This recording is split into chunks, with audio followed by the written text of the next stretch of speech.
नमस्कार। विशेष सन्दर्भमा स्वागत छ। म जीवराम भण्डारी।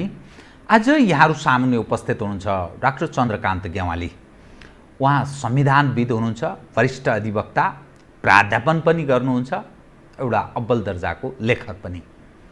समग्रमा आज म उहाँसँग नेपालको संविधान 2072 जब जारी भयो तत्पश्चात यहाँसम्म आइपुग्दा संविधान संशोधनको प्रयत्न भएको छ सरकारी तर्फबाट, फेरि अनि गैर सरकारी रूपमा पनि त्यस ढङ्गले पनि संविधान संशोधनका लागि प्रस्तावहरू आएका छन्। त्यो विधेयकको रूपमा सरकारले प्रस्तुत गरेको छ भने साना दल जनता समाजवादी पार्टी, जनमोर्चा र नेपाली कांग्रेसका केही सांसदहरूले समेत संविधान संशोधनका लागि संसदमा पेश गरेका छन्। यसरी हेर्दा हाम्रो संविधान जारी गर्ने बेलैमै सर्वसम्मत भएको रहेनछ भन्ने एउटा कतिपय विषय उजागर पनि भएको छ। तर सवाल के रह्यो भने कालापानी, लिपुलेक, लिम्पियाधुरा सहितको जुन नक्सा नेपाल सरकारले जारी गर्यो त्यो हाम्रो क्षेत्र पनि हो, हाम्रो जमिन हो, स्वाभाविक ढङ्गले हामी गौरव पनि गर्छौँ। तर संविधान संशोधन नै जरुरी थियो कि थिएन? एक कालापानी, लिपुलेक, लिम्पियाधुरा त एउटा पक्ष होला, तर अन्य क्षेत्र पनि हाम्रा मिचिएका जमिनहरू छन्। जस्तै सुस्ताको उदाहरणको रूपमा लिन सकिन्छ, अन्य क्षेत्र पनि छ। त्यसका बारेमा भोलि के गर्ने यावत जीवित प्रश्नहरू छन्।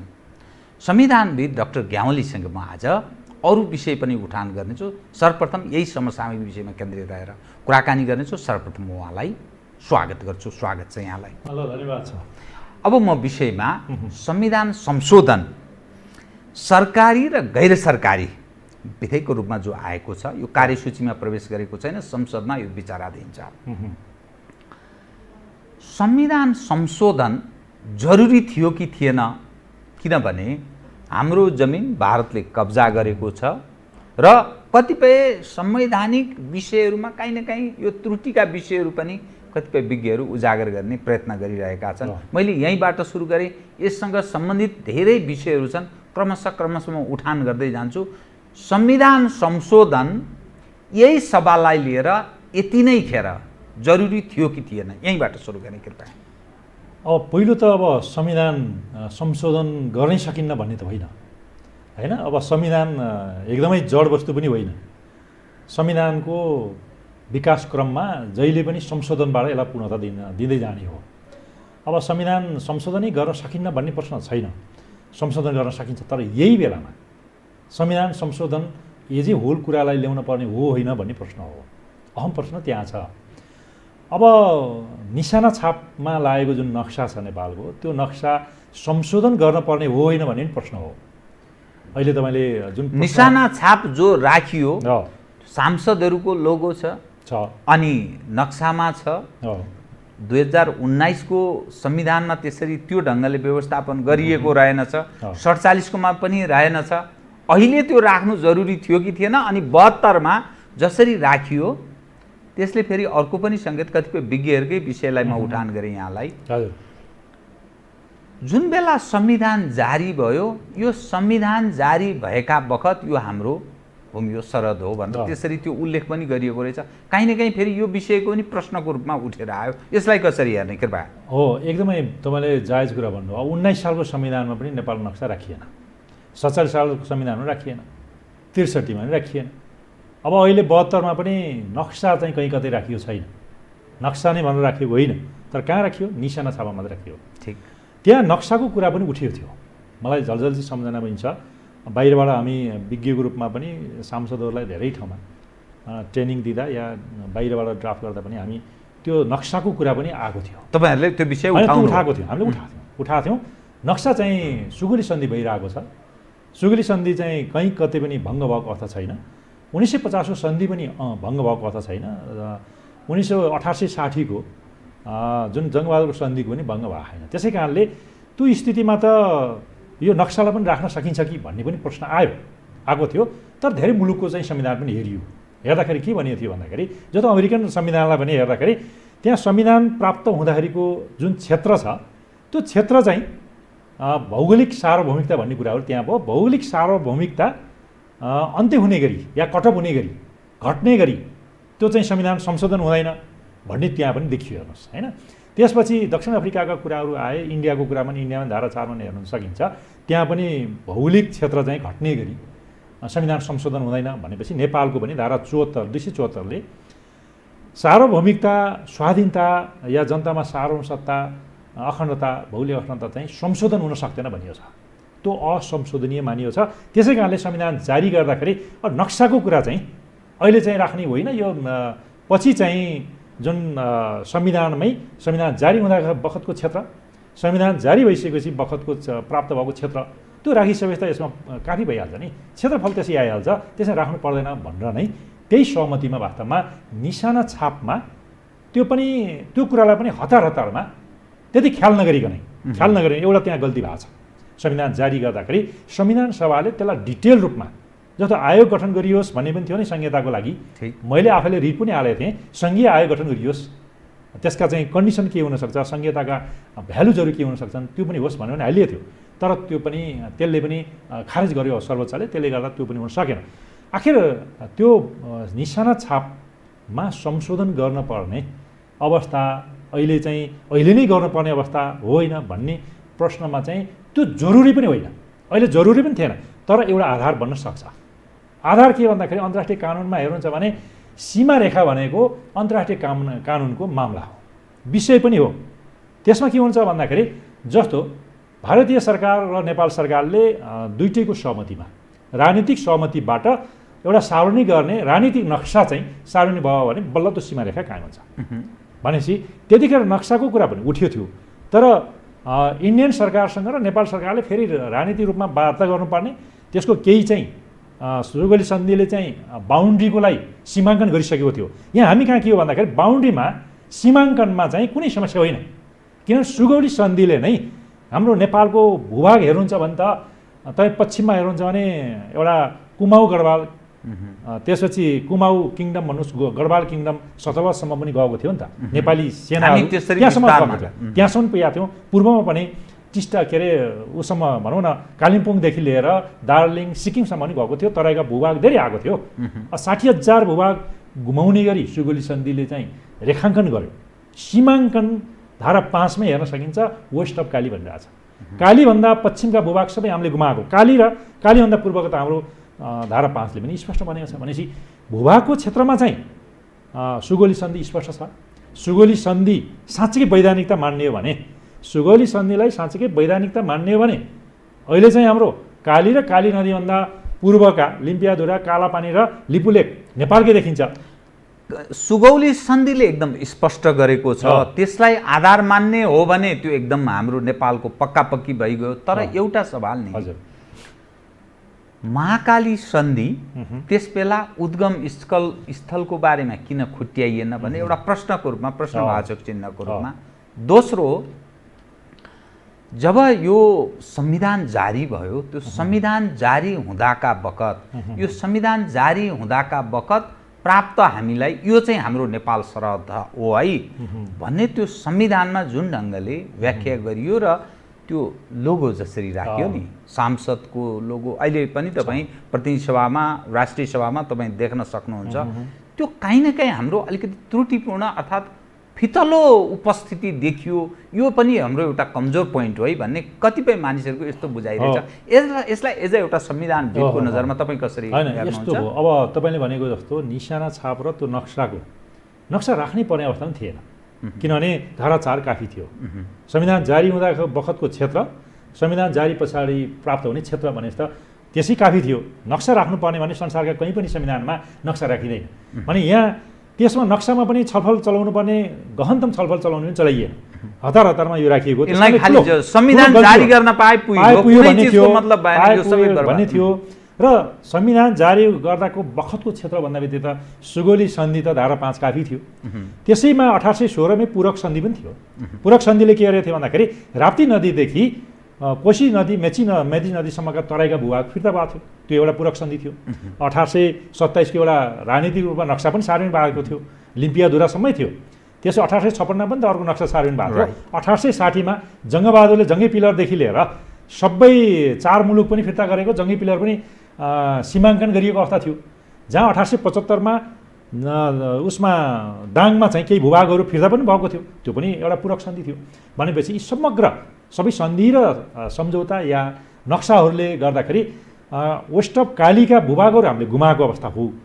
वेस्ट अफ कालीबाट काली र कालीभन्दा पूर्वका भूभागहरू यी चारवटा सुगोली सन्धि, पूरक सन्धिहरू, नक्साहरूले चाहिँ नेपालको हो भन्ने यकिन छ। त्यस कारणले नेपालको क्षेत्र या सीमाङ्कनमा, डिमार्केसनमा या सीमाङ्कनमा कुनै समस्या होइन। सीमाङ्कन हामी सुगौली सन्धिलाई टेकेर सबै कुरा गर्ने, सबै कुरा मूल आधार किन त्यो भङ्ग भएको स्थिति पनि चाहिँ छैन नै मूल आधार। अब त्यसलाई हेर्ने भने यदि चाहिँ अहिलेलाई अब 1860ले पनि वेस्ट अफ काली भनेर फेरि चारवटा मुलुक भन्यो भने एकातर्फ कन्भेन्सनमा त्यहाँ देखिन्छ, अर्कोतर्फ 1950मा धारा 8 हेर्नुहोस्, यो शान्ति र मैत्री सन्धि छ 1950 को, त्यसको धारा 8ले के भन्यो भन्दा अहिलेसम्म भए गरेका सब सन्धिहरू यसले रिप्लेस गर्छ भन्छ। त्यो भन्यो भन्दा के भन्दाखेरि सुगोली सन्धि पनि खारेज हुने भयो, 1860 को पनि खारेज हुने भयो हैन, र पूरक सन्धि पनि खारेज हुने भए। यी सब खारेज हुँदा त कहाँ हुने भयो? 1950 को सन्धि यदि रहन्छ भने सुगोली सन्धिलाई मान्दिन भन्छ भने र 1950 को सन्धिलाई चाहिँ वैधानिकता अर्को दिने हो भने त्यो पनि अझै खारेज भएको छैन भने त 1950 लाई मान्छौँ हामी, धारा 8 लाई मान्छौँ, सुगोली सन्धि पनि खारेज भएको छ या पूरक सन्धि खारेज भएको छ, नक्साहरू सबै खारेज गरेर हाम्रो कहाँ जान्छ? हाम्रो त कुमाऊसम्म जाने भयो, गढवालसम्म जाने भयो, कालिम्पोङ जाने भयो हैन, सिक्किम र तराईका भूभाग सबै हाम्रो चाहिँ 60,000 भूभाग त हाम्रो स्वत आउँछ नि। ल इन्डियाले एकछिन मान्यो, उसले राजनीतिक नक्सा सार्वजनिक गर्यो, हाम्रो लिम्पियाधुरा, कालापानी र लिपुलेक चाहिँ हाम्रो भनेर उसले सार्वजनिक गर्छ भने त कि त सुगौली सन्धिलाई मान्नु पर्यो उसले। सुगौली सन्धिलाई मान्ने भने हाम्रो 3टा आउने भयो, काली र यतापट्टिको होइन। सुगौली सन्धिलाई मान्दैन भने 1950 लाई मान्नु पर्यो। 1950 लाई मान्दा बित्तिकै त धारा 8 ले त हाम्रो ग्रेटर नेपाल आउने हो। यो स्थिति एकातर्फ छ। त्यस कारणले भारतीय सरकारले पनि यसलाई चाहिँ यी सन्धि सम्झौतालाई मान्नुपर्ने हुन्छ, किनभने ऊ पनि संयुक्त राष्ट्रसङ्घको सदस्य राष्ट्र हो, हामी पनि संयुक्त राष्ट्रसङ्घको सार्वभौम हो। त्यस कारणले ऊ ठुलो हुँदैमा हामी सानो हुँदैमा एउटा के हो भन्दाखेरि प्याक्टा सन्ट सर्भेन्टमा पनि कुरा आउँछ, यो अन्तर्राष्ट्रिय कानुनको उसमा चाहिँ सबै इक्वल हुन्छ, सार्वभौमिकमा इक्वल हुन्छ, हैसियतमा इक्वल हुन्छ। ऊ न 5वटा राष्ट्रमध्ये बिग कन्ट्री पनि होइन, फेरि भिटो पावरवाला पनि होइन। त्यसै कारणले हामी डराउनु पर्ने अवस्था होइन। हाम्रा चाहिँ प्रशस्त प्रमाणहरू छन्, त्यसले गर्दा हाम्रो सीमाङ्कनमा चाहिँ यो समस्या होइन।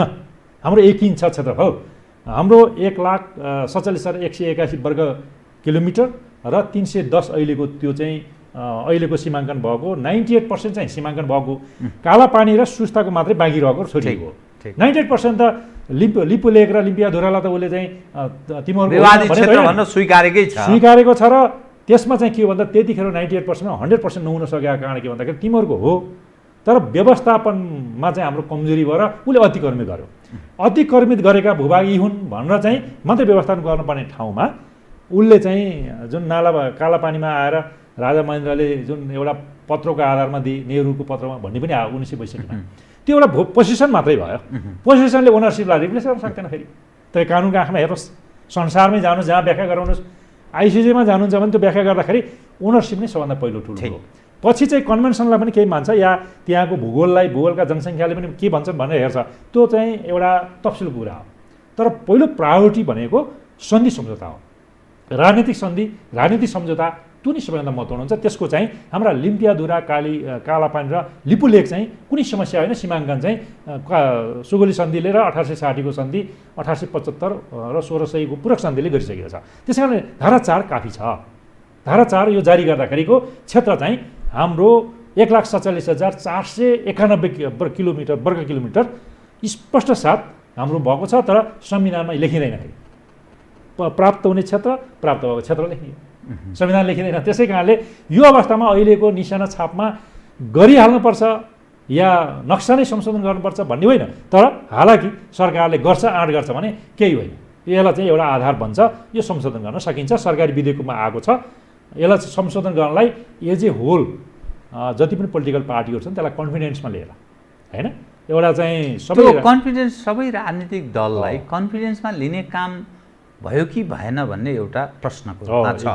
जस्तै सरकारी विधेयक पनि प्रस्तुत भएको छ, गैर सरकारी विधेयकको रूपमा पनि प्रस्तुत भएको छ।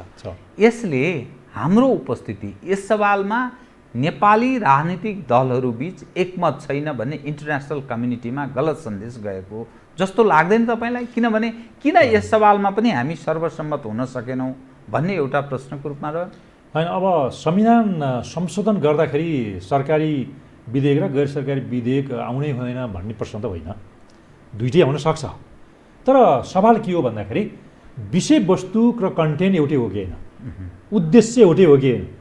अहिले संविधान संशोधन भनेको उद्देश्य के हो थियो भन्दाखेरि निशाना छापमा लागेको नक्सा चाहिँ लिम्पियाद्वारा कालापानी लिपिको लेख समावेश भएन, त्यसलाई संशोधन गर्न भनेर सरकारी विधेयक आएको हो।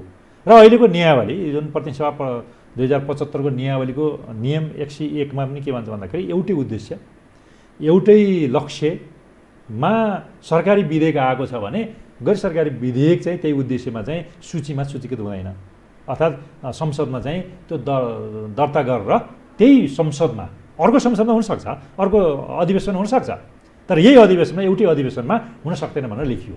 किनभने हरेकतिर पटक पटक धेरै कुराहरू आउन सक्छ भनेर त्यो पनि विचार गरेर राखिएको। अब सभामुखले चाहनु भने फेरि त्यसलाई पनि फुकाउन सक्नुहुन्छ, सभामुखको डिस्क्रिप्सनरी पावर छ, त्यो पनि गरिएको अवस्था छ। त्यस कारणले आउनै सक्दैन भन्ने होइन, तर आउँदाखेरि एउटै उद्देश्यले आउनु हुँदैन। सबै कुरा एउटै उद्देश्यले सरकारी गैर सरकारी आउँदैन।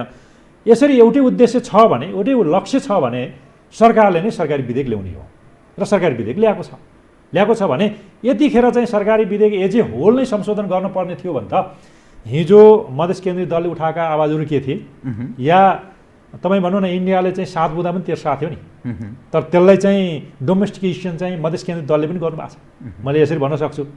भने नेपाली काङ्ग्रेसका केही सांसदहरूले पनि त्यसैलाई नै आधार बनाएर जुन 7 बुँदा तेर्साएको थियो नेपालको संविधान जारी गर्दाखेरि तिमीले पनि गर भन्यो। आखिर दिल्लीमै 12 बुँदा पनि त हामीले चाहिँ बनाइयो निरङ्कुश राजतन्त्र अन्त्य गर्ने, होइन, पूर्ण लोकतन्त्र प्राप्त गर्ने, अनि अन्तरिम संसदलाई पुनर्स्थापना गर्ने, तीनटामा चाहिँ 12 बुँदे भयो। अर्को चाहिँ के भयो भन्दाखेरि 16 बुँदे पनि भयो नि। 16 बुँदे चाहिँ संविधान बनाउनलाई बनाइएको थियो नि त, यही संविधान सभाले बनाउनलाई 16 बुँदा बनाइएको थियो। 16 बुँदामा के आयो भन्दाखेरि तपाईँलाई भनौँ 8वटा प्रदेश हुनुपर्ने, 12 बुँदे 16 बुँदे 7 बुँदे तीनवटा बुँदे एकछिन भन्नुहोस्। अब त्यसको अति चाहिँ तपाईँलाई हेर्न सक्नुहुन्छ, अति इन्ट्रेस्टिङ पनि छ। अब 12 बुँदेले भनेको कुराहरू निरङ्कुश राजतन्त्र अन्त्य भयो, होइन, पूर्ण लोकतन्त्र पनि आयो, पुनर्स्थापना भयो, तिनटै सबै भयो नि। अब उता प्रणब मुखर्जी आएर नेपालमा मैले 12 बुँदे गराएँ भने ओनरसिप पनि लिएँ। अब हाम्रो दलका नेताहरूले त्यसलाई त ओनरसिपमा उहाँहरूले लिनु पर्थ्यो, उहाँले नलिँदाखेरि वास्तवमा हाम्रो नेतृत्व वर्गमा प्रतिवाद पनि गरेनन् भने एउटा चाहिँ राजनीतिक दलहरूले एउटा राजनीतिक संस्कार भन्छ, राजनीतिक संस्कार त राजनेता भन्छ नि त, राजनेता पनि जन्मिन सकेन भन्ने देखिन्छ। एउटा राष्ट्रपति आएर नतिजाले आफूले गर्न सकेन भनेपछि के हुनसक्छ। अर्को 16 बुँदेको कुरा छ। 16 बुँदेमा चाहिँ तपाईँ 8वटा प्रदेश हुनुपर्ने, होइन, अनि क्षमताको आधारमा जातिका के अरे जनजातिको पहिचानको आधारमा गर्ने भनेर त्यो 8वटा 14वटा त आयो हालाकि पछि पनि त्यो एउटा शर्त थियो। त्यो शर्त फेरि पालना भएन, 7वटा प्रदेश भयो, तर भूगोलको आधारमा हामी संहितामा गयौँ। त्यसले गर्दाखेरि त्यहीँनिर नै मधेस केन्द्रीय दलले उठाएको कुरा, जस्तो इन्डियाले 2 प्रदेश हुनुपर्छ तराईमा भनिरहेको थियो, र जनसङ्ख्याको आधारमा र भूगोलको आधारमा कन्स्टिट्युन्सी हुनुपर्छ भनेर इन्डियाले उठाएको थियो। तर 16 बुँदेमा त थिएन। फेरि त्यहीँ हेर्नुहोस् 22 वर्ष 16 बुँदेमा के थियो, भूगोल र जनसङ्ख्या आधारमा कन्स्टिट्युन्सी जुन क्षेत्र निर्वाचन क्षेत्र चाहिँ गठन गर्नुपर्छ अथवा निर्वाचन क्षेत्र कायम गर्नुपर्छ भनिएको थियो। एकातर्फ 16 बुँदेमा अनुसार भूगोल र जनसङ्ख्या अनुसार कन्स्टिट्युन्सी निर्माण गरिएको थियो यो संविधानमा। तर इन्डियाले उठाएको थियो, के उठाएको थियो भन्दाखेरि तिमीले जनसङ्ख्या र जनसङ्ख्यालाई प्रायोरिटी देऊ, भूगोललाई गरेर भन्यो। मधेस केन्द्रीय दलले पनि जनसङ्ख्या र भूगोल भनेर अहिले 7 बुँदे उहाँहरूको मध्ये त्यही मध्येको केही बुँदा चाहिँ उहाँहरूले ल्याउनु। यो कतै चाहिँ फेरि इन्डियाकै निर्देशित हो कि भन्ने एकातर्फ देखिन्छ त्यो अनुसार हेर्ने भने। अर्कोतर्फ लगत्तै पहिलो संशोधन पनि त भयो नि संविधानको जारी भएको मसी सुक्न नपाउँदै संविधानको तुरुन्तै हामी संशोधन गर्न जारी भयो। इन्डियाले तेर्साएको 7 बुँदा मध्ये भूगोल र जनसङ्ख्याको आधारमा कन्स्टिट्युसन निर्धारण गर्ने भनेको थियो। तत्कालै नै जनसङ्ख्या र भूगोलको आधारमा कन्स्टिट्युसन निर्धारण गरियो। यी राजनीतिक दलहरू इन्डियाले तेर्साएको उसमा नाकाबन्दी त्यत्रो खेप्ने, फेरि लगत्तै चाहिँ त्यो जनसङ्ख्या र भूगोल किन बढियो, त्यो पनि प्रश्न छ, होइन। अब प्रदेशहरू पनि जनसङ्ख्या आधारमा कन्स्टिट्युसन निर्माण गर्नुपर्छ भन्ने पनि आयो। अहिले मधेस केन्द्रीय दलले आउनु भएको छ, होइन। अर्को 16 बुँदेमा हेर्नुहोस्, त्यहाँ चाहिँ के भनिएको थियो भन्दाखेरि भाषा आयोग अहिले आएको छ नि भाषा आयोगको आधारमा, अब तपाईँले कन्टेन्टमा आउनु होला, त्यो पछि पनि कुरा गरौँला। तर त्यहाँ पनि संविधानमा लेखिएका कुराहरू जस्तो संवैधानिक अदालत हुनुपर्छ भनिएको थियो, पछि संवैधानिक बेन्च भयो, फेरि अहिले फेरि संविधान अदालत हुनुपर्छ भनिन्छ। त्यो हालाकि त्यो हामी पनि संविधान अदालत चाहन्छौँ, तर सङ्घीयता जबसम्म रहिरहने हो त्यसको व्याख्या विवेचना गर्नलाई संवैधानिक अदालत चाहिन्छ, न कि सर्वोच्च अदालतको खल्तीमा भएको एउटा संवैधानिक बेन्चले त्यति चाहिँ संहिता व्याख्या गरेर यो टिकाउँछ भन्ने मलाई लाग्दैन। त्यो स्थायी प्रकृतिको संवैधानिक अदालतको त्यो कल्पना त्यो जरुरी छ भन्ने मेरो पनि चाहना हो, त्यो स्थिति छ। त्यसै कारणले भारतसँग यो संविधान संशोधनको एकातर्फ हेर्ने उसँग पनि त्यसको इन्ट्रेस्ट पनि एकातर्फ जोडियो छ। यो अहिले मधेस केन्द्रीय दलले ल्याएको या काङ्ग्रेसको केही सांसदले ल्याएको या भारतले पनि 7वटा बुँदा मध्येका केही बुँदाहरू पनि त्यहाँ परे भने यतातर्फ सरकारले ल्याएको गैर सरकारी विधेयक आफ्नो सिमाना चाहिँ कायम गर्न ल्याएको अवस्था मेरो यो है भनेर ल्याउनलाई चाहिँ यो सर्वसम्म सर्वस्वीकार्यबाट आएको भए हुन्थ्यो भन्नलाई चाहिँ फेरि साँच्चीकै रूपमा एज ए होललाई एड्रेस गर्नलाई त मलाई के लाग्छ भन्दाखेरि संविधान संशोधन गर्ने भनेको सामान्य कुरा होइन। यो चाहिँ मौलिक ल हो, मूल कानुन हो। सामान्य कानुन जस्तो जतिखेर चाह त्यतिखेर संशोधन हुने पनि होइन। त्यसै कल्पना नै 2/3 बहुमतले गर्नुपर्छ भनेपछि कम्तीमा पनि अब एज ए होल कन्टेन्टमा जाने भने त एउटा उच्च स्तरीय संविधान संशोधन आयोग गठन गरिनुपर्छ। मेरो नजरमा अरू संसारका मुलुकमा पनि त्यसो गरिन्छ। उच्च स्तरीय आयोग गठन गरेर उनले अध्ययन गर्छ। अध्ययन गर्ने पनि हल्का रूपमा यो संशोधन गर्ने ऊ संशोधन गर्ने आउँदैन। त्यसले त दफावार छलफल गर्छ, जनता कहाँ पुग्छ, छलफल चलाउँछ, उसका सुझाव ल्याउँछ। जस्तो भनौँ न अहिले संविधान सभाले संविधान बनाउँदाखेरि झन्डै हामी कहाँ पनि 1,91,000 भनौँ न कति चाहिँ त्यो सुझाव आएका थिए नि त। 91,000 सुझावमा 90,500 मात्रै सुझावहरू रद्दीको टोकरीमा फाल्यो, 500 सुझावलाई मात्रै संविधान सभाले बनाएको थियो भने त्यो सुझावलाई पनि एकोमोडेसन गर्दै उच्च स्तरीय आयोग गठन गरेर यी कन्टेन्टमा चाहिँ संशोधन हुन जरुरी छ भनेर अन्य विषयमा एकीकृत तरिकाले त्यो गरेको भए अपोजिसनले पनि त्यसलाई स्वीकार गर्थ्यो, अन्य साना दलले पनि स्वीकार गर्थे। त्यसलाई कन्फिडेन्समा चाहिँ अहिलेको रुलिङ पार्टीले लिनु पर्थ्यो। त्यो नलिएको कारणले र यो आयोग गठन नगरेको कारणले यो चाहिँ संशोधनको प्रस्तावहरू अरू दलले ल्याए। तर यो चाहिँ जरुरी के भयो भन्दाखेरि निशाना छापको लागि सरकारी विधेयकको रूपमा सरकारले जरुर ठान्यो। हाम्रो नेतृत्व यो फितलो देखिएन, किनभने बारम्बार संविधान संशोधन पनि गरिरहने, भोलि पछि फेरि गरौँला भन्ने, अनि यसो टालटुल गर्ने, यसरी यो संयन्त्र जुन सिस्टमको कल्पना गरेको छ संविधानले यो नेतृत्व दिन सक्छन् यी राजनीतिक दलहरू, खास गरी सत्ता पक्ष, प्रमुख प्रतिपक्ष, अरू झिना मसिना खुद्रे पार्टीहरू यो नेतृत्व गर्नका लागि योग्य छन् कि छैनन् भन्ने एउटा प्रश्नको रूपमा रह्यो। तपाईँ एज ए एउटा संविधानको ज्ञाता भएको नाताले यो के देख्नुहुन्छ? पहिलो त मलाई अब नेतृत्वले नेतृत्व दिन सक्छन् सक्दैन भन्ने पनि एउटा आम प्रश्न छ। तर त्योभन्दा पनि संविधान भनेको पार्टीको कुनै घोषणापत्र होइन नि त। पार्टीको घोषणापत्र भयो भने त्यहाँ केन्द्रीय समितिले जतिखेर चाह्यो बहुमत पारित गर्छ नि घोषणापत्र चेन्ज हुन्छ। यो घोषणापत्र हो र? यो पार्लियामेन्टले बनाउने चाहिँ कानुन हो र? जतिखेर चाह्यो त्यतिखेर संशोधन हुने, बहुमतले संशोधन हुने होइन नि। त्यसै कारणले नेतृत्व वर्गले के चाहनु पर्यो के अरे त्यो मार्ग प्रशस्त उनीहरूले देख्नु पर्यो कि यो संविधान भनेको जटिल विषय हो। यसले चाहिँ दीर्घकालीन असर पार्न सक्छ, भोलिको जेनेरेसनलाई असर पार्न सक्छ। आज संविधान सभाले संविधान बनाए त हजारौँ वर्षलाई चाहिँ राजनीतिक स्थिरता दिनुपर्छ भनेर उसले सोध्नुपर्छ नि त। संविधानको कमा पनि जनताको म्यान्डेट हो, जनताको इच्छा हो संविधान भनेको। राजनीतिक दलको घोषणापत्र त होइन नि त, होइन? उसको कमा पनि जनताको चाहिँ इच्छा र आकाङ्क्षा हो। त्यही हो संविधान भनेपछि उसको इच्छा के हो, आकाङ्क्षा के हो, समयको माग के हो, चाहना के हो भन्ने कुरालाई नेतृत्व वर्गले त्यसलाई चाहिँ अलि गहिरिएर गहन तरिकाले अध्ययन अनुसन्धान गरेर विज्ञहरूलाई राखेर या आयोगै गठन गरेर त्यसरी ल्याउनु पर्थ्यो। त्यो ल्याउन सकिएन। त्यस कारणले नेतृत्व गर्नलाई उनीहरूले के चाहन्छ, संविधान एउटा सामान्य कानुन होइन, संविधान भनेको मूल कानुन हो, यसलाई चाहिँ गहन तरिकाले अध्ययन अनुसन्धान नगरिकन संशोधन ल्याउन सकिन्न भनेर त्यसरी भन्न सक्नु पर्थ्यो। त्यो भन्न सकिएन। र हिजो पनि संविधानमा जारी गर्दाखेरि पनि धेरै कुरा आएका थिए नि त। त्यसलाई गहन तरिकाले छलफलै चलाइएन। कति इस्यु आएको थियो नि त, होइन? सङ्घीयतामा पनि अरू इस्यु चलाउन सकिन्थ्यो होला, या हिन्दू धर्म मात्रै हो कि या यो सनातन धर्म हो या क्रिस्चियन अथवा सेकुलरिजम के हो भन्ने कुरालाई पनि छलफल चलाउन सकिन्थ्यो होला। समावेशतालाई धेरै कुरा छलफल गर्न चलाउन सकिन्थ्यो, तर केही कुरा छलफल चलाइयो। तर समग्रमा 16 बुँदा आएका कुरा पनि त्यसलाई पनि पार्न सकिएन। फेरि 16 बुँदा पनि ल्याइयो, त्यसमा भएका चाहिँ त्यही आधी आधा पनि संविधानमा परेन।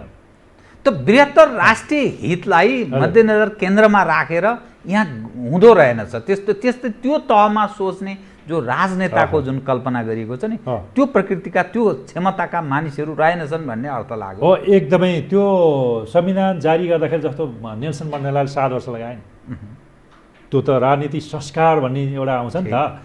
कसरी जारी गर्नको? जनताको चाहना त एकजना जनताको पनि चाहना राख्नुपर्छ भन्ने हो नि। राष्ट्र भने त सबै समग्र जनता हो नि त, कमन पिपुल हो नि, त्यो राष्ट्र हो नि त। उसको सार्वभौम सत्ता भनेको त उसको इच्छा हो नि त, होइन? भनेपछि नेल्सन मण्डेलाले जारी गर्दा 7 वर्ष लगाएको थियो, 25 लाख सुझावलाई समेटेका थिए। इन्डियामा पनि 36 महिना लागेको थियो। हामी कहाँ हालाकि 9 वर्ष लाग्यो। पहिलो संविधान त विघटन भयो नि। यहाँ अमेरिकामा पनि त कन्फरेन्सले गर्दाखेरि 11 वर्ष लागेको छ। बेल्जियममा संहिता ल्याउनलाई 23 वर्ष लागेको छ। अध्ययन अनुसन्धान गरेर राष्ट्रको सार्वभौमिकतालाई हेर्नुपर्छ, राष्ट्रको जनसङ्ख्या हेर्नु पऱ्यो, या त्यसको माग हेर्नु पऱ्यो, समयको परिवर्तन हेर्नु पऱ्यो, या अन्तर्राष्ट्रिय इन्स्ट्रुमेन्टहरू के छन्, ती सबैलाई चाहिँ कति राख्न हुने कति राख्न नहुने, यो त सिद्धान्तको एउटा चाहिँ एकट्ठा चाहिँ लिखत न हो। जनताको इच्छाको चाहिँ एकट्ठा लिखत न हो। दुई लिखतलाई दुई विषयलाई अलिक क्लियर गरिदिनु त। यतिखेर हजुर संविधान संशोधन गरिहाल्नु जरुरी थियो कि थिएन, छ कि छैन? किनभने क्रममा छ, होला या नहोला त्यो एउटा विचाराधीन अवस्थामा छ। त्यसकारण मैले जरुरी छ या छैन, थियो या थिएन, एक। दोस्रो, नेपाल जस्तो देश जो संहिताको कुरा गर्दा बारम्बार, किनभने तपाईँ एउटा संविधानविद भएको नाताले एकीकृत केन्द्रीकृत जुन सत्ता थियो, यो कुनै सानातिना देश मिलेर यो ठुलो देश बनाइएको देश होइन, एउटै देश थियो। यस्तो देशलाई यो संहितामा ढाल्नु यो जरुरी थियो कि थिएन भन्ने एउटा प्रश्नको रूपमा रहिरहन्छ। यो उठिरहेको छ, यो भोलिका दिनमा पनि उठ्नेछ। यो दुई विषय उप तपाईँको के दृष्टिकोण छ? पहिलो चाहिँ अहिलेको अवस्थामा यो संविधान संशोधन जरुरी थियो थिएन भन्ने प्रश्न हो। अहिलेको अवस्थामा जस्तो निशाना छापकै नक्साकै कुराले भारतले आफ्नो नक्सा सार्वजनिक गर्यो 3टालाई समेटेर। नेपालले पनि नक्सा चाहिँ राजनीतिक प्रशासनिक रूपमा त नक्सा त सार्वजनिक गर्यो, त्यो त ब्यालेन्स भयो। एकछिन मान्नुहोस्, उसको हालाकि हाम्रो रियाक्सन हाम्रो सीमाङ्कन कायम छ। आखिर यी सन्धिहरू खारेज नहुँदासम्म सीमाङ्कन कायम छ भने उसले गर्यो भने हामीले गरिसक्यो। It's enough. उसले संविधान संशोधन त गरिसकेको छ।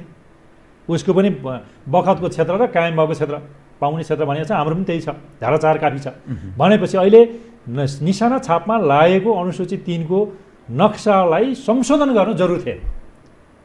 र यदि जरुरी किन थिएन भन्दाखेरि धारा 4 नै काफी छ, होइन? हाम्रा सीमाङ्कन हाम्रो समस्या होइन, व्यवस्थापनको समस्या, अतिक्रमितको व्यवस्था समस्या हो, जहाँ भारतबाट चाहिँ खिचोला मात्रै भएको। खिचोलाबाट त पोलिटिकल नेगोसिएसनबाट गर्न सकिन्छ या कुटनीतिक डायलगबाट पनि गर्न सकिन्छ। त्योबाट चाहिँ खिचोला चाहिँ मेटाउने मात्रै हो। त्यस कारणले अहिले संविधान संशोधन गर्नु जरुरी थिएन। हालाकि संशोधन भयो भने के हुन्छ? संशोधनले केही बिगार गर्दैन। एउटा भोलि इन्डियन सरकारसँग पोलिटिकल डायलग गर्दा या कुटनीतिक डायलग गर्दाखेरि वा पोलिटिकल नेगोसिएसन गर्दाखेरि त्यो एउटा आधार बन्न सक्छ। यहाँ हाम्रो संविधानमा छ, अन्तर्राष्ट्रिय कम्युनिटीलाई पनि हामीले संशोधन गरेका छौँ। जस्तो भिटो पावरका बिग कन्ट्रीहरू छन्, तिनीहरूलाई भोलि महासभामा उठाउनु पर्ला या सेक्युरिटी काउन्सिलमा पनि उठाउनु पर्ला। र भोलि सेक्युरिटी काउन्सिल र महासभाले पनि आइसिसीमा जा भनिदियो भने त्यहाँ पनि जान पर्ला। हालाकि यो विवाद भएको सिमाना पनि होइन। विवाद भएकोमा दुवै पक्ष चाहिँ आइसिसीमा जान सक्छन्, तर एक पक्ष जान सक्दैन। फेरि भनेपछि महासभामा हामीले कुरा उठाउनु पऱ्यो। महासभाको बिग हेड जुन चाहिँ भिटो पावरवाला चाहिँ हामीले कुटनीतिक डायलगहरू गर्नु पऱ्यो। त्यो गर्नलाई हाम्रो नक्साहरू देखाउन सकेला, हाम्रो चाहिँ संविधान संशोधनको देखाउन सकेला, हाम्रा सीमाका चाहिँ सन्धिहरू र नक्साहरू पनि देखाउन सकेला। त्यो एउटा आधार बन्न सक्छ। तर जरुरी नै छ भन्ने अहिलेको अवस्था थिएन। तर अर्कोतर्फ फेरि साना दल र मधेस केन्द्रीय दलले अहिले ल्याएका छन्। त्यो अवस्थामा त एज ए होल रुलिङ पार्टीसँग छलफल चलाएर कम्तीमा पनि उच्च स्तरीय आयोग गठन गरेर कुन कन्टेन्टमा हिजो 16 बुँदेले समेटेन, कुन कुन कन्टेन्टभन्दा बाहिर गएर चाहिँ 16 बुँदेभन्दा बाहिर गएर संविधानमा आयो, या 91,000 सुझाव आउँदाखेरि कहाँ कहाँ चाहिँ जनताको बढी इच्छा थियो, कुन कुन कुरा हो भन्ने कुरा उच्च स्तरीय आयोग गठन गरेर त्यसले दिएको रिपोर्टको आधारमा सरकारी विधेयक पछि ल्याउने गरी अर्को सदनमा पनि ल्याउने गरी ल्याउनु पर्थ्यो र त्यही हुनुपर्छ भन्ने मेरो मान्यता हो। गम्भीर हुनु पर्थ्यो, गम्भीरता त्यहाँ देखिएन र दर्ता पनि गरिहालियो। फेरि जब एउटै उद्देश्य छ, एउटै लक्ष्य छ, म त्यो पहिले सरकारी विधेयक आएपछि गैर सरकारी विधेयक चाहिँ दर्ता गर्ने स्थिति छैन भने त्यो अवस्थामा दर्ता कसरी भयो? फेरि अब यहाँ एउटा अलिकति छिद्र विषय नि, संहिताको विषय तपाईँको जवाब बाँकी नै छ, त्यो विषय फेरि सोध्छु।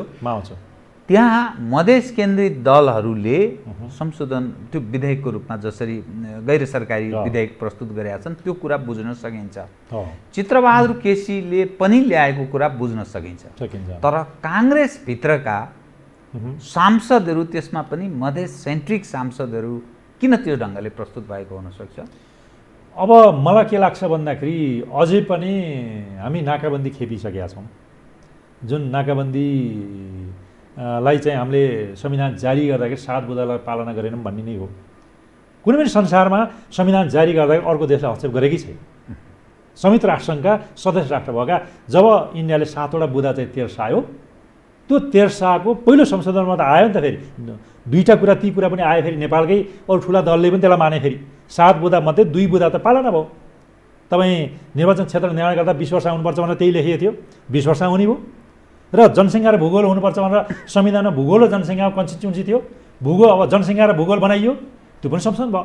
5वटा जुन आधार थिए त्यो बुँदा चाहिँ मधेस केन्द्रित दलले दोस्रो संसदमा ल्याएका थिए। केही न केही आफ्ना कुरा पनि केही राखेका थिए, कतिपय राम्रा कुरा पनि मधेस केन्द्रित दलले ल्याएका छन्। त्यसलाई पनि समावेशिता हुनुपर्छ, समानुपातिक प्रतिनिधित्व हुनुपर्छ भनिन्छ होइन। भाषा आयोगको सिफारिसमा के हुने भन्ने त्यो पनि अहिले मैले व्याख्या गरौँला। तर मधेस सेन्टर तपाईँले भन्नु नि, मधेस सेन्टर भएका काङ्ग्रेसबाट आएका सांसदहरूले पनि ल्याउनु भएको छ। फेरि उस्तै खालको छ, त्यो पनि 5वटा बुँदा पनि आएको छ। फेरि इन्डियन सरकारले तेर्साएका 7 बुँदा मध्ये 5वटा बुँदा घुमाइ फिराइ तपाईँले अहिले हेर्नुहोस्, म अहिले जवाफ दिउँला। त्यो नेपाली काङ्ग्रेसले सांसदले पेश गरेका ती बुँदाहरूमा 5 बुँदा पनि परेका छन् भने मधेस केन्द्रित दलहरूले पनि इन्डियाले पेश गरेका 7 बुँदा मध्ये 2टा त हामीले संशोधन गरिसकेका छन् भने 5 बुँदा पनि त्यहाँ परेका छन्। भनेपछि ती बुँदा घुमाइ फिराइ यही नक्सा सार्वजनिक गर्न थालो या संशोधन गर्न थालो भनेर त्यो अब्स्टाकल गर्नलाई कतै पारिँदै गर्न नसक्ने जस्तो नेपाली काङ्ग्रेसले त राष्ट्रिय एकता त गरिरहेको थियो नि, या उसले आफैले निर्णय गरेर संविधान संशोधन यदि हुन्छ भने हामी गर्छौँ भन्यो, आधिकारिक हो छ। तर अर्को गैर सरकारी विधेयक आछ। यो घुमाइ फिराइ जियो पोलिटिक्स भनौँ न, जियो पोलिटिक्सको इन्स्ट्रक्सन निर्देशन हुन सक्छ कि गैर अन्य तागतको इन्स्ट्रक्सनमा यो काम भइरहेछ भने होइन। मैले काङ्ग्रेसको यदि निर्देशन हुन्थ्यो भने काङ्ग्रेसको केन्द्रीय समितिले चाहिँ अहिलेको सरकारलाई किन समर्थन गर्थ्यो र होइन। सीमा रेखा चाहिँ हामी अपोजिसन हुँदैनौँ भने महेन्द्र रिजालले पनि भन्नुभएको छ हरेक ठाउँमा, या काङ्ग्रेसको केन्द्रीय समितिले पनि भनेर निर्णय गर्यो संविधान संशोधन गर्ने भने हामी एकट्ठा हुन्छौँ भनेपछि काङ्ग्रेसले त निर्देशन दिएको त देखिनँ। तर केही सांसदले चाहिँ ल्याएको अवस्था सांसदले गैर सरकारी विधेयक ल्याउन सक्नुहुन्छ, फेरि नसक्ने भन्ने होइन, ल्याउन सक्नु। तर काङ्ग्रेसको निर्देशन हो भन्ने मलाई लाग्दैन। तर यो त एउटा गम्भीर विषय हो नि। काङ्ग्रेस यस सवालमा एकमत छैन भन्ने अन्तर्राष्ट्रिय कम्युनिटी प्रमुख प्रतिपक्षी सन्देश त्यस्तो गयो। दोस्रो, काङ्ग्रेस साँच्चै यस्ता सवालमा गम्भीर छ भने ती सांसदहरूलाई कारबाही गर्ने हैसियत त उसले राख्न सक्नुपर्ने हुन्छ, किनभने पार्टीको एज अ अनुशासनको दायरा हुन्छ, त्यसमा पनि राष्ट्रियताको मुलुकसँग सम्बन्धित विषयमा त्यसरी छरपष्ट ढङ्गले सांसद प्रस्तुत हुने यो कल्पना गरिँदैन नि। त्यो किन? पहिलो त अब काङ्ग्रेसको केन्द्रीय समितिले जुन निर्णय गर्यो नि त्यो निर्णय चाहिँ निशाना छापमा लागेको जुन चाहिँ नक्सालाई संशोधन गर्ने निर्णय हो, त्यसलाई एकट्ठा हुने भनी छ। तर त्यसको विवरण गरेर संशोधन गर्ने त काङ्ग्रेसको केन्द्रीय समितिले भन्यो। पहिलो प्राइमा फेसी रूपमा काङ्ग्रेसको 8 जना सांसदले ल्याउनु भएको छ, त्यो चाहिँ त्यही केन्द्रीय समितिको निर्णयको खण्डित छ। त्यो काङ्ग्रेसले चाहिँ कारबाही गर्ने नगर्ने उसको विधानले भन्ला, अब मैले जान्ने कुरा रहेन। उहाँहरूले हाम्रो केन्द्रीय समितिको निर्णयको विरुद्ध भयो, हाम्रो यो चाहना होइन भनेर उसले चाहिँ ताकत छ भने उसले गर्नु पर्यो। आफ्नो सदस्यलाई आफ्नो सांसदलाई फिर्ता बोलाउने या कारबाही गर्ने भने त उसको क्षेत्राधिकारभित्र पर्छ। त्यस कारणले यो उहाँहरूको विषय भयो। तर कहीँ न कहीँ अब तपाईँ भनौँ न, हिजो संहिताको कुराहरू अहिले तपाईँले प्रश्न छ एउटा त्यो मैले बाँकी नै छ। बाँकी छ त्यो प्रश्न। त्यो प्रश्नमा चाहिँ संहिता आखिर कहाँबाट आएको भनेपछि 12 बुँदेमा संहिता त लेखिएको थिएन, राज्य पुनर्स्थापना भनिएको थियो। माओवादीको मुभमेन्टमा अब उहाँहरूले जनयुद्ध हुनुहुन्छ त्यहाँ पनि संहिता त भनिएको थियो, राज्य पुनर्स्थापना नै भनिएको थियो होइन त, राज्य पुनर्स्थापना भनिएको थियो। कहाँबाट आयो भन्दाखेरि मधेस केन्द्रित दलहरूले आन्दोलन गर्नुभयो, 19 दिनको आन्दोलन गर्नु, आन्दोलन गरेपछि एड्रेस गर्नलाई संहिता भन्ने त्यो शब्द आयो र अन्तिम संविधानको चाहिँ पहिलो र चौथो संशोधनमा चाहिँ 5औं संशोधनमा यो संहिताको कन्सेप्ट यहाँ आएको। किन ल्याउने संहिता भन्दाखेरि केन्द्रीकृत राज्य भयो, जाति जनजाति भाषा वेशभूषा को चाहिँ अधिक रूपमा असमानता भयो, 21औं शताब्दीको एउटा राज्य पुनर्स्थापना हुनुपर्छ, लोकतान्त्रिक समावेशिता हुनुपर्छ भन्ने आधारले केन्द्रीकृत राज्य पद्धतिलाई अन्त्य गर्न ल्याइएको थियो। त्यो चाहिँ मधेस केन्द्रित दललाई जुन आन्दोलन थियो त्यो आन्दोलनलाई निश्चित गर्न ल्याएको हो भने एकातर्फ त्यो थियो।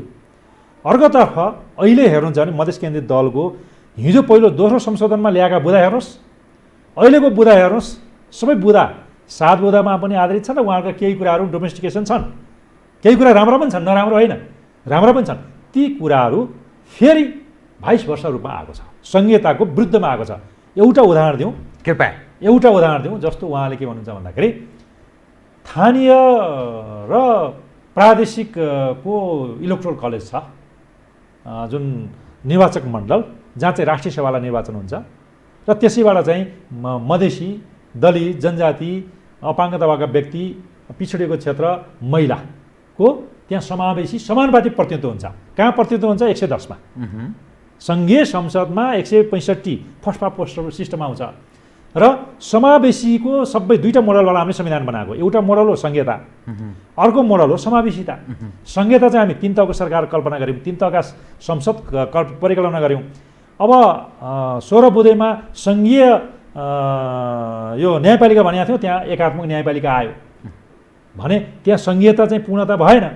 उहाँहरूले चाहेअनुसार चाहिँ 16 बुँदेमा आयो, तर फेरि आउँदाखेरि यो उसले पनि संहिताका 3टा पिलर पनि आयो, 3 तहका सरकार, 3 तहका संसद पनि आयो। आउँदै उहाँहरूकै माग अनुसार अन्तिम संविधान पहिलो संशोधन भयो, 5औं संशोधन भयो, संहिता आयो। तर उहाँहरूले के चाहनु भन्दाखेरि सबैभन्दा सुन्दर पक्ष कहाँ थियो भन्दाखेरि समावेशिता र संहिता यी दुईटै कुरालाई समेट्ने भनेको स्थानीय तहको निर्वाचक मण्डल, प्रादेशिक तहको निर्वाचक मण्डल, राष्ट्रिय सभामा निर्वाचन गर्ने, त्यसपछि त्यो राष्ट्रिय सभा र प्रदेश सभाले चाहिँ राष्ट्रपति निर्वाचन गर्ने र राष्ट्रिय सभाबाट पनि मन्त्री परिषद बन्ने भनिसकेपछि त्यहाँ समावेशिता पनि त्यहाँ 8वटा क्लस्टर छ, त्यो पनि त्यहाँ हुने, त्यो निर्वाचक मण्डललाई फाल्ने भनेर आयो। भनेपछि उहाँहरूको दृष्टिकोण के रहेछ? संहिता चाहने रहेछ? संहिता उहाँहरू चाहनुहुन्छ भनेर हामी अन्तिम संविधानको पहिलो र 5औं संशोधन गऱ्यौँ। त्यही अनुसार चाहिँ इलेक्टोरल कलेज राख्यौँ, 3टै तहको सरकारको संसारमा भएको सेल्फ रुल र सेयर रुल बटम टु अपसम्म, अप टु बटमसम्म आउने रिप्रेजेन्टेसनको कुरा पनि गऱ्यौँ। अब बटम टु अपसम्म जाने जुन इलेक्टोरल कलेज छ, जुन समावेशिताको एउटा मोडल छ, त्यो नै अन्त्य गर्ने। इलेक्टोरल कलेज अन्त्य गरेपछि त त्यो सबै अन्त्य हुन्छ भने त्यो उहाँहरूको चाहना के हो? संहिता विरोधाभास देखियो, विरोधाभास देखियो, 22 वर्षदेखि विरोधाभास देखियो र उहाँहरू संहिता चाहने हो रहेछ भन्ने देखिँदैन यो संशोधन प्रस्ताव आउँदाखेरि। हामीले त उहाँहरूलाई संहिता चाहने भनेर हामीले धेरै समर्थन पनि जनाएको थियौँ। हामी बाहिर बस्दा पनि एउटा संविधान विद्यार्थीको हैसियतले पनि धेरै समर्थन जनायौँ संहिताको। म एकदमै पक्षधर मान्छे पनि हो। सिद्धान्त त ठिक छ, तपाईँले म संहिताको पक्षधर भनिहाल्नुभयो, तर सिद्धान्त त एकीकृत देश राष्ट्र जो कुनै सानातिना राष्ट्रहरू मिलेर बनेको देश होइन, एकीकृत देशलाई संहितामा लैजानु के को जरुरी थियो भन्ने कहीँ न कहीँ यो प्रश्न उठि नै रहेको छ। हो, एकदम तपाईँले महत्त्वपूर्ण प्रश्न पनि सोध्नुभयो। संहितामा किन गइयो? वास्तवमा एउटा अनि यसको नतिजाको पनि संहितामा हामी प्रवेश गरेपछिको यसको आएको नतिजाको पनि यो दुईटै विषयमा अब संहिता किन आवश्यक पर्यो? संहिता पहिलो चाहिँ मैले सर्वसाधारणलाई या जुन दर्शकहरूलाई मैले के भन्न चाहन्छु भन्दाखेरि संहिता भनेको यो संसारमा हेर्नुहुन्छ भने ठुला जनसङ्ख्या भएको मुलुक भनौँ न। मैले फेडरलिजम इन द वर्ल्ड भन्ने किताब पनि लेखेको छु। सङ्घीय शासन पद्धति विश्वका कम्पेरेटिभ स्टडी पनि मैले मेगा पुरस्कार पनि पाएको थिएँ। अहिले पनि त्यो लेखिरहेको छु, संविधान व्याख्या पनि लेखिरहेको छु अहिले, ठिक होइन? त्यो गर्दा गर्दै मैले के देखेको छु भन्दाखेरि संसारमा धेरै ठुला जनसङ्ख्या भएका मुलुकहरू, धेरै ठुलो भूगोल भएका मुलुकहरूमा संहिता आवश्यक छ। त्यो कसैले चाहिँ संहिता आवश्यक छैन भन्न मिल्दैन। एउटा त्यो देखिन्छ र ठुला मुलुकले त्यो अगालेका पनि छन्। तपाईँ अमेरिकै भन्नुहोस्, क्यानाडा भन्नुहोस्, या रसिया भन्नुहोस्, या ब्राजिलै कुरा गर्नुहोस्, भारतै भन्नुहोस्, या दक्षिण अफ्रिका पनि आयो एकछिन मान्नुहोस्। अर्को साना कन्ट्री छ नि पलाउ भन्ने तपाईँले थाहा नेभिसियन किड्स, पलाउको 19,000 जनसङ्ख्या छ। नेभिसियन किड्स 46,000 जनसङ्ख्या छ। तपाईँ राजा भएको साउदी अरेबिया पनि छ, राजा पनि छ, संहिता पनि छ। त्यस कारणले यो संहिता भनेको बेस्ट मोडल हो, शासन पद्धतिको सबैभन्दा बेस्ट मोडल संहिता हो। संहिता किन? एकीकृत केन्द्रीकृत एउटा मात्रै सरकार हुँदैन नि, एज ए होल डिस्क्रिसनरी पावर केन्द्रको सरकारले मात्रै प्रयोग गर्दैन। त्यो केन्द्रीकृत सरकारलाई लोकतान्त्रिक, धेरै लोकतान्त्रिक सरकार जनता घर दैलोमा पुर्याउने भन्ने एउटा चाहिँ महत्त्वपूर्ण यसको विधा हुन्छ। एउटा हामी पनि त्यही गऱ्यौँ नि त। त्यो अधिकारको सवालको विषयसँग जोडियो, अधिकारको सवालसँग जोडिन्छ र यो मोडल सरकारको मोडालिटी शासकीय स्वरूपसँग जोडिन्छ। संहिता शासकीय स्वरूपसँग जोडिन्छ, जहाँ चाहिँ राइट टु सेसेसन पनि हुँदैन यसमा। कतिपय कुरामा सुरुमा त राइट टु सेसेसन हुन्छ है, संहिता देशै टुक्रिन्छ भन्नु। हामी तपाईँ अहिले चितबहादुर केसीले संहितै खारेज हुनुपर्छ भनेर आउनु भएको छ नि, उहाँलाई पनि मैले राखेर छलफल चलाएको छु। बिजुक्सेलाई पनि चलाइएको छ, या सबै मान्छेलाई चाहिँ संहिताबारे दीक्षित पनि गराउने काम म केही न केही गरेको छु। धेरै 1200 सांसदहरू, 2टा संविधान सभाका प्राय जसो सांसदहरूलाई, प्राय जसो भनौँ न ल, मैले संहिताबारे बुझाउने प्रयास पनि गरेको छु। तर संहिता एउटा बेस्ट मोडल हो शासकीय स्वरूपको, र समावेशी र समानुपातिक प्रतित्वलाई पनि संहिताले चिन्दछ होइन। यो चाहिँ राज्य पुनर्संरचनाको एउटा मोडलमध्ये संहिता पनि एउटा मोडल हो भनेपछि राज्य पुनर्संरचना गर्ने भनेको एउटा बेस्ट मोडल के भन्दा शासकीय स्वरूप ल्याउनेलाई विकास, राइट टु डेभलपमेन्ट पनि संहिताले दिन्छ भन्ने हो। किनभने एउटा सरकारले दिन सक्दैन। अहिले कोभिड-19 आयो नि, केन्द्रले निर्णय गर्ने मात्रै भयो भने तल्लो तहका सरकारसम्म कोही पनि सरकार थिएन भने गर्न सक्थ्यो सरकारले। अहिले कति काम लाग्छ, अहिले व्यवहारिक कुरा गर्नु नि। तर यसको नतिजा के आयो? हाम्रो साधन र स्रोतको एउटा प्रश्न मैले यो विषय नै उठाइदिन खोजेको, अलिक राम्रै गरेर जाओस् न, आम दर्शक पनि कन्फ्युजनबाट दूर हुन्। एक, यो शक्ति पृथकीकरणको सिद्धान्त र स्थानीय तहको जनप्रतिनिधिविहीन त कहिल्यै हुँदैन। त्यो जनप्रतिनिधिलाई साधन र स्रोत अधिकार सम्पन्न हिजोकै अवस्थामा गराउँदा पनि त्यो सबै चिज सम्भव थियो। किन जरुरी रह्यो यत्रा जनप्रतिनिधि पाल्नुपर्ने, यत्रा जम्माजाल यो संयन्त्र डेभलप थप विकास गर्नुपर्ने, यिनलाई किन पाल्ने भन्ने एउटा जीवित प्रश्नको रूपमा छ कि। अब यो एकै राज्य एउटा राष्ट्रलाई सानातिना टुक्रा टुक्री मिलाएर बनाएको देश भएको भए अलग विषय थियो, तर परम्परागत ढङ्गले एउटै देशलाई संहितामा ढाल्नु सिद्धान्त त नै यो गलत भयो भन्ने दृष्टिकोण र नेपालको सन्दर्भमा आएको नतिजा, यो दुईटा विषयको जवाब यस्तो छ। संसारमा दुईटा सिद्धान्त छन् के संहिताको, एउटा थ्योरी अफ एग्रिगेसन भन्छ, एउटा थ्योरी अफ डिसएग्रिगेसन। हामी कहाँ थ्योरी अफ एग्रिगेसन होइन, तपाईँले भन्नु नि धेरै राष्ट्रहरू कोलोनाइजेसन भएर अनि त्यसलाई डिकोलोनाइजेसन गर्नको लागि राइट टु सेसेसन पनि छ नि, आत्मनिर्णय अधिकार प्रयोग हुन्छ, त्यो प्रयोग हुन्छ। र जो कोलोनाइजेसनबाट स्वतन्त्रता प्राप्त गर्नलाई राइट टु सेल्फ डिटर्मिनेसनबाट चाहिँ स्वतन्त्र प्राप्त भएका मुलुकहरू संहितामा आएका हुन्छन् भन्ने हुन्छ। त्यो थ्योरी अफ एग्रिगेसन हो। थ्योरी अफ एग्रिगेसन भनेको राष्ट्र छन्, अब राज्य भन्ने सबै राष्ट्र थिए, अब हामी सरकार बन्छौँ, एउटा सरकार धेरै धेरै सरकार बन्छौँ, हामी राष्ट्र बन्दैनौँ भनेर त्यो जाने एउटा थ्योरी अफ एग्रिगेसन हो। त्यो हामी कहाँ होइन, त्यो हाम्रो अहिले तपाईँले उठाएको त्यो प्रश्नै होइन। हामी कहाँ थ्योरी अफ डिसएग्रिगेसन थ्योरी हो। थ्योरी अफ डिसएग्रिगेसन के हो त भन्दाखेरि केन्द्रीकृत राज्य हो, एउटा सरकार छ नि, एउटा सरकार तल्लो तहको जनतासँग घरधुलोमा पुगेन, केन्द्रीकृत राज्य हो, ऊ चाहिँ जनताको सेवा सुविधा, शान्ति सुरक्षा, विकास निर्माणमा ध्यानै दिन सकेन। अर्को चाहिँ के भन्दा एउटा मात्रै भाषा भयो, एउटा मात्रै चाहिँ तपाईँको जुन धर्म भयो भन्ने जनताको धेरै ठुलो वितृष्णा पनि आयो क्या, अर्थात् त्यसको चाहना मुखरित भएन। एउटा मात्रै धर्म हुन्छ र मान्छेको सबै सम्प्रदायको हुन्छ, सबै व्यक्तिको धर्म हुनु सक्ला, या एउटा जाति मात्रै हुन्छ र हुँदैन नि। 126वटा जाति छ नि त, 123वटा भाषाभाषी छ नि, त्यसलाई समग्र रूपमा सबैको प्रतिनिधित्व हुनुपर्छ, सबै डिसिसन मेकिङमा पुग्नुपर्छ, सबैले चाहिँ त्यहाँ चाहिँ आफ्नो पार्टिसिपेसन हुनुपर्छ। त्यो भएन र जातिगत आधारमा, भाषिक आधारमा, लिङ्गको आधारमा, भेषको आधारमा, भूषाको आधारमा यो डिस्क्रिमिनेसन अन्त्य हुनुपर्छ भन्ने एउटा आधारले हामी संहिता गएको। अर्को आधार केन्द्रीकृत राज्य, अब जनताको घर दैलोमा एउटा सरकार होइन धेरै सरकार गएर उसलाई चाहिँ विकास निर्माण, शान्ति सुरक्षा, सुख चाहिँ अमन चाहिँ दिनुपर्छ भन्ने आधारले पनि अर्को चाहिँ हाम्रो त्यो बुदामा गएको। अर्को समावेशी लोकतन्त्र हुनुपर्छ, 21औं शताब्दीको लोकतन्त्र हुनुपर्छ भनेर हामी राज्य पूर्ण संरचनालाई संहिता र समावेशिताको मोडलमा हामी ल्याएको हो। त्यस कारणले हिजोको जस्तो तपाईँले भने जस्तो धेरै राष्ट्रहरू मिलेर एउटा राष्ट्र एउटा सरकार धेरै संहितामा गएको अवस्था होइन, कोलोनाइजेसनबाट गएको होइन, हाम्रो अर्कै सिद्धान्त अनुसार आएको हो। त्यस कारणले अरू कुरा हाम्रो मिल्दैन, थ्योरी अफ एग्रिगेसन अन्य देशको नतिजाको गर्नलाई के हुन्छ भन्दाखेरि अहिले चाहिँ हामी प्रदेशको लेभलमा हामी सुन्नेमै थियौँ। संहिता भनेको 2 तहको सरकार, 2 तहको संसद, 2 तहका न्यायपालिका हुन्छन्। जस्तो ब्राजिलको हामी कपी गरेर ब्राजिलकोमा के थियो भने 3 तहका सरकार, 3 तहका संसद, 3 तहका न्यायपालिका भने जस्तै त्यहाँ त 4 तहको पनि देखिन्छ कति कति उसमा त मैले हेर्नु भने त्यहाँ अन्य मुलुकमा चाहिँ 2 तहको सरकार, 2 तहको संसद हो, 2 तहको न्यायपालिका। त्यो भयो भने माथिको अधिकार सबै तल सेयर गर्ने क्या। हामी गभर्मेन्ट नै सेयर गर्ने, एउटा सरकार थियो भने धेरै सरकार सेयर गर्ने, एउटा सरकारको अधिकार थियो भने धेरै सरकारलाई सेयर गर्ने, एउटा तपाईँले शक्ति पृथकको कुरा गर्नु, शक्ति सन्तुलनको कुरा गर्नु, माथिल्लो सरकारमा नै शक्ति पृथक शक्ति सन्तुलन हुन्छ होरिजेन्टल रूपमा, तल्लो तहको स्तरमा एउटा चाहिँ भर्टिकल रूपमा चाहिँ हुन्छ, भर्टिकल रूपमा माथिबाट तलसम्म सरकारहरू जाने। त्यो एउटा भर्टिकल चाहिँ सरकारको हस्तान्तरण हुन्छ, अर्को त्यही सरकारमा पनि होरिजेन्टल रूपमा शक्ति पृथक शक्ति सन्तुलन हुन्छ। त्यो कुरा अहिले जुन हामी प्रादेशिक संरचनाहरू हाम्रो बनेको अवस्था थिएन। हामी स्थानीय तह त थियो, स्थानीय निकाय थिए, निकायलाई के थियो भन्दाखेरि केन्द्रले विकेन्द्रीकरण त हाम्रो ऐन त आएको थियो नि 39 सालमा, विकेन्द्रीकरणले 2056 सालमा 55 सालमा पनि स्थानीय स्वास्थ्य शासन पनि आयो।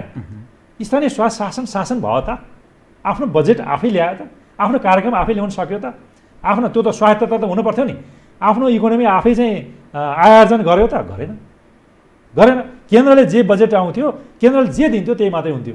तर अहिले त कमसेकम आफ्नो पैसा त उठाएको छ नि, एउटा चाहिँ पोखराको नगरपालिकामा 7 अरब पैसा उठाएको छ। तर बृहत्तर जनहितका लागि, बृहत्तर जनस्वार्थको कुरा गर्दा केन्द्र एक ढङ्गले कर उठाउने, प्रदेश अर्को ढङ्गले, स्थानीय सरकार अर्को ढङ्गले, अर्थात् गाउँको जो कल्पना गरिएको 3 सरकार छ नि, सिंहदरबारको सरकार, प्रदेश सरकार, गाउँको सरकार। सिंहदरबारको अधिकार गाउँमा भन्ने, साधन र स्रोत प्रायः सबै माथिबाट दिनुपर्ने। अनि यो कोभिड-19 को अहिलेको सङ्कट जुन अप्ठ्यारो अवस्थामा मुलुक छ, यस्तो अवस्थामा ती क्षेत्रका ती अधिकार प्राप्त ती स्टेटैको रूपमा धारण गरेका तागतले के काम गर्ने, कहाँ भूमिका निर्वाह गरे भन्ने फेरि अर्को प्रश्न। अब यस्तो भयो, पहिलो संहितामा हामी गयौँ, तर संहिताको मानसिकता अझै पनि डेभलप भएन भन्ने कुरो यहाँ देखिन्छ। तपाईँले अहिले भन्नु नि कोभिड-19 को जुन चाहिँ हामी केन्द्रले चाहिँ निर्णय गर्यो, अनि निर्णय कसलाई निर्देश कसलाई गर्यो, सिडिओलाई चाहिँ निर्देश गर्यो, अनि प्रहरी परिचालन गर्यो, यो नै प्रत्यक्ष देखियो नि। अनि प्रदेश सरकारको भूमिका केही दियो, लोकल लेभलको भूमिका आयो, या तपाईँ साझा अधिकारहरू अनुसारको कानुन बनेका छन् अहिलेसम्म? यदि साझा अधिकार कानुन बनेको एउटा कानुन थियो, विपद व्यवस्थापन ऐन थियो नि त, त्यहाँ विपद व्यवस्थापन ऐन यदि समातिएको भए सङ्क्रामक ऐन 2020 नसमातिकन विपद व्यवस्थापन ऐनले महामारीलाई पनि त्यहाँ समर्छ, या तपाईँ बाढी पहिरो र भूकम्पलाई पनि त्यसले समेटेको छ। त्यसले के समेटेको छ भन्दा 74 सालमा आएको कानुन छ, सरकार केन्द्रीय सरकारले त्यसलाई समातेको भए अनि राष्ट्रिय परिषद पनि त्यहाँ छ। यहाँ कार्यकारी अधिकार सम्पन्न प्रदेशका प्रमुखहरू, लोकलका पनि प्रमुख त्यहाँ पनि बसेर कोर्डिनेसन गरेर पनि काम गर्ने त्यहाँ एउटा संयन्त्र छ। प्रदेशमा पनि परिषद छ, प्रदेशमा कार्यकारी अधिकार छ, लोकलमा पनि त्यहाँ संयन्त्रहरू परिचालन गर्ने र त्यहाँ कार्यकारी अधिकार प्रयोग गर्ने, 3टै तहकालाई परिचालन गर्ने र अधिकार साधन स्रोतले सम्पन्न गर्ने त्यो ऐन छ। त्यो ऐन कानुन किन गरिएन? त्यो ऐनलाई टेकेर चाहिँ निर्णय किन गरिएन? त्यो नगरेको कारण के भने सङ्क्रामक ऐन त 2020 सालमा आएको थियो, पञ्चायत कालको थियो, जहाँ 75 सालमा संशोधन पनि गरिएको थिएन, संहिता रूपी पनि त्यो चाहिँ ऐन आएको थिएन। त्यहाँ ऐन के थियो नि, पञ्चायत रूपी केन्द्रीकृत राज्य पद्धतिको ऐनलाई समेटेर सरकारले निर्णय गर्यो, उसले चाहिँ जे निर्णय गर्छ सिडिओलाई आदेश गर्छ र प्रयोग परिचालन गर्ने मात्रै भयो। यहाँ लकडाउनै मात्रै भयो क्या। लकडाउनले राहतको वितरण भएन, कोर्डिनेसन भएन। त्यो ऐन समातेर 2074 को विपद व्यवस्थापन समातिएको भए ती सबै राहतका कुराहरू त्यही छन्, सेवाका कुरा त्यही छन्, क्वारेन्टिनमा राख्नेदेखि दोहोरो चरित्र देखा पर्यो राज्यले। हो, व्यवहारमा चाहिँ केन्द्रीय सरकारको मानसिकता सङ्घीय शासन पद्धतिको आफ्नो अधिकार तल्लो तहका सरकारसम्म हामी दिनुपर्छ भन्ने मानसिकता डेभलप भयो। म ठिक कार्यक्रमको अन्त्यमा एउटा एकदम संक्षिप्तमा जुन अवस्थामा हामी प्रवेश गरेका छौँ राजनीतिक हिसाबले संविधान संशोधनको प्रक्रियामा पनि छ। मानिलिनु संविधान संशोधन भयो, नक्सा पनि सबै हाम्रो त्यही अनुसार भयो, क्याबिनेटले निर्णय गरिसकेको छ। यसमा एज अ एउटा नेपाली सिटिजन हामी सरकारले यो काम नगरोस् भन्न पनि सक्दैनौँ, भनिनु पनि हुँदैन, कल्पना पनि गर्दैनौँ। सरकारले गरेको कदमलाई हामी होस्टेमा आइसी सहयोग गर्ने नै हो। तर भूमि उसैले उपयोग गरिरह्यो, भोलि हाम्रो यही अवस्था रह्यो भने यसले उत्पन्न गर्न सक्ने संवैधानिक सङ्कट, किनभने भोलि दाबीको विषय हुन्छ। भारतले आफ्नो क्षेत्रमा गाभेर हाम्रो जमिनलाई उसले नक्साको रूपमा जारी गरेको छ, हामीले हाम्रो जारी गरेका छौँ। हामीले विगतमा काहीँ न काहीँ त्रुटि गऱ्यौँ। जुन बेला महाकाली सन्धि भएको थियो त्यसै बेला उद्गम स्थल पहिले आएर त्यो गरिदिएको भए त्यहाँ पनि हाम्रो त्रुटि रह्यो। अनि पछिल्लो समयमा संविधान जारी गर्ने 72कै संविधान जारी गर्ने सवालमा पनि हाम्रोमा त्यति हामी गम्भीर भएनछौँ भन्ने रिजल्टले त्यस्तो देखाइरहेछ। यो सारा अवस्था हेर्दा नि भोग चलन उसले गर्ने, हामीले नक्सा जारी गर्ने, नक्सा बोकेर अनि मान्छेलाई चाहिँ दिग्भ्रमित बनाइरहने स्थितिमा प्रवेश गर्यो भने यसले उत्पन्न हुन सक्ने संवैधानिक सङ्कट के हुन्छ र सुस्ताको विषयलाई के गर्ने हो। पहिलो के हुन्छ भन्दाखेरि सार्वभौमिकतामाथि संवैधानिक सङ्कट आउँछ, स्वाधीनतामाथि संवैधानिक सङ्कट आउँछ। यसलाई अब अहिले चाहिँ सरकारले संशोधन नगर भनेर हामी भन्न सक्दैनौँ, गर्नुपर्छ, एउटा आधार बन्छ। भोलि चाहिँ तपाईँले भने जस्तो राजा महेन्द्रले जुन एउटा नेहरूले चिठी लेखेर 1962तिर 60तिर जुन बस्न दिए भनियो नि, कालापानीमा सशस्त्र फौज या सेना नै ल्याएर राखियो भनियो, त्यसले के अन्तर्राष्ट्रिय कानुनले मान्यता दिन्छ भन्ने प्रश्न छ। अन्तर्राष्ट्रिय कानुनको आँखामा इन्डियाले राजनीति नक्सा पनि त सार्वजनिक गर्यो, के मान्यता दिएकै भए पनि त्यो मान्यता पाउँदैन। अब मान्यता नपाएपछि दिएको हो होइन, त्यो अलग विषय। मान्यता नपाएपछि के हुन्छ भन्दाखेरि हामी चाहिँ हाम्रो सार्वभौमिकतालाई रक्षा गर्नको लागि अब इन्डियासँग एउटा पोलिटिकल नेगोसिएसन, पोलिटिकल डायलग भन्नुहोस् या कुटनीतिक डायलग नै हो, यति हो। यो तिनवटा चिज गर्ने हो। फर्स्ट पहिलो प्राथमिकता त्यही हो, उसँग त्यही गर्ने हो। उसले मानेन, त्यो तपाईँले भने जस्तै सशस्त्र भन्नुहोस् या चाहिँ सेना चाहिँ हट्न सकेन भने हामी कहाँ जान सक्छौँ? सुरक्षा परिषद त छ नि, हामी मेम्बर त हो नि। सुरक्षा परिषदमा हामी कुटनीतिक पहलहरू गर्न सक्छौँ। त्यहाँ અહીં पनि मैले केही उल्लेख गरेको थिएँ, जहाँ चाहिँ भिटो पावर भएका कन्ट्रीहरूसँग हामी त्यहाँ चाहिँ गर्न सक्छौँ र महासभा पनि हामी लान सक्छौँ। र उहाँहरूले त्यो महासभा र उसले चाहिँ हामी कुटनीतिक पहलबाट हाम्रो नै हो भन्ने कुरो कन्भिन्स गऱ्यौँ भने त्यो क्षमता फेरि सरकारले राख्नु पऱ्यो नि त। त्यो विज्ञहरूसँग सल्लाह लिनु पऱ्यो नि, र त्यसको एउटा आइडेन्टिफाई गरेर हाम्रा प्रमाणहरू कलेक्सन गरेर हाम्रा सन्धि सम्झौता सारा चाहिँ गरेर हामी युएनको मेम्बर भएको हुनाले त्यसले पनि त्यहाँबाट निर्णय गराउन सक्नु पऱ्यो, सुरक्षा परिषदबाट निर्णय गराउन सक्नु पऱ्यो या महासभाबाट निर्णय गराउन सक्नु पऱ्यो। त्यो निर्णय गरेपछि उसलाई बोलाएर पनि डायलग गराउन सक्नु पऱ्यो। त्यो पनि गर्दा मानेन भने के हुन्छ? उसले निर्णय गरेर अन्तिममा पनि मानेन भने ऊ पनि जान सकेन।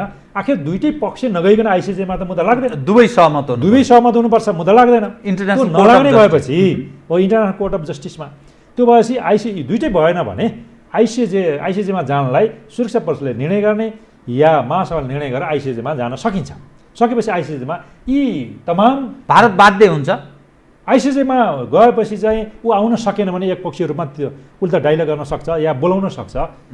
दुईटै पक्षको सुरक्षा परिषदलाई र राष्ट्रलाई त्यसलाई गर्न पर्यो, त्यसलाई कन्भिन्स गर्न पर्यो र उसले चाहिँ पठाउनु पर्यो।